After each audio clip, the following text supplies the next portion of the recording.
नमस्कार बच्चों, आज हम पढ़ेंगे चैप्टर नंबर 4 क्रिया यानी वर्ब। डेफिनेशन की ओर चलते हैं, अर्थात परिभाषा। क्रिया शब्द की परिभाषा है जिन शब्दों से किसी काम के करने या होने का पता चले उसे क्रिया कहते हैं। अर्थात जब हम किसी काम को करते हैं या वो काम हमारे द्वारा या किसी के द्वारा भी होता है उसको हम क्रिया कहते हैं। एग्जाम्पल्स देखेंगे, उदाहरण देखें। मुझे लिखना है means I have to write. जैसे हम लोग बोलते हैं मुझे लिखना है, ये भी क्रिया है। मुझे करता लिखना है, ये आपके द्वारा क्रिया हो रही है। मैं पढ़ रहा हूं, आई एम रीडिंग। माँ खाना पका रही है, मदर इज कुकिंग फूड। तो स्टूडेंट्स, क्रिया के दो भेद होते हैं, सकर्मक और अकर्मक क्रिया। चलिए आज हम इसको एग्जाम्पल्स के माध्यम से आज हम आगे पढ़ेंगे। क्रिया के कितने भेद होते हैं? क्रिया के दो भेद होते हैं, दो भेद हैं। क्रिया के दो भेद हैं, एक सकर्मक क्रिया,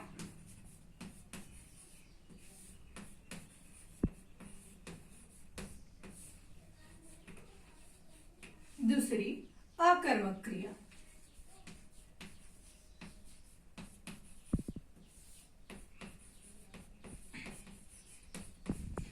सो स्टूडेंट्स, आप यहाँ पर स से और अ से ही इन चीजों को पहचान सकते हैं। स जहां पर जुड़ा होता है उसका मतलब होता है साथ। सकर्मक अर्थात कर्म के साथ क्रिया। जहां पर कर्ता कर्म क्रिया तीनों होते हैं वो सकर्मक क्रिया होती है। कर्ता, कर्म और क्रिया, ये हुई आपकी सकर्मक क्रिया। जैसे एग्जाम्पल, पहले हम एग्जाम्पल देखते हैं इसका सकर्मक क्रिया का।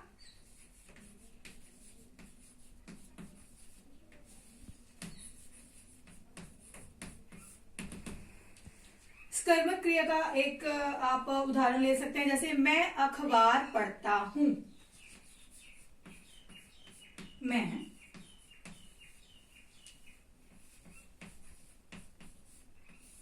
अखबार पढ़ता हूं।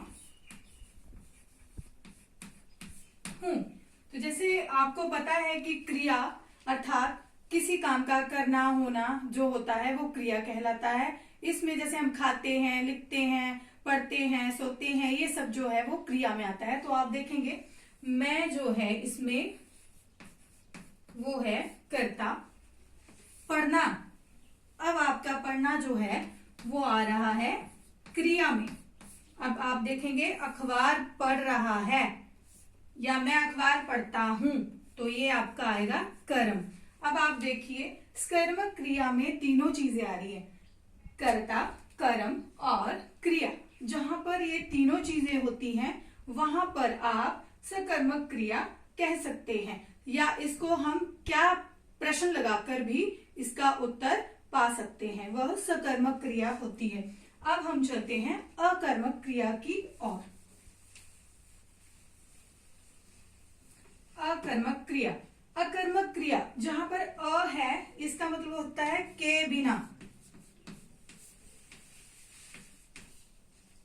अ का मतलब हुआ के बिना, अर्थात कर्म के बिना क्रिया।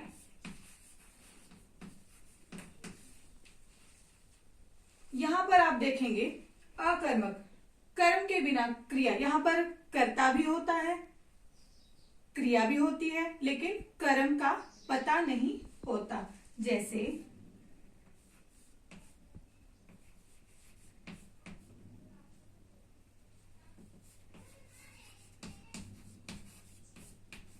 राधा खाती है।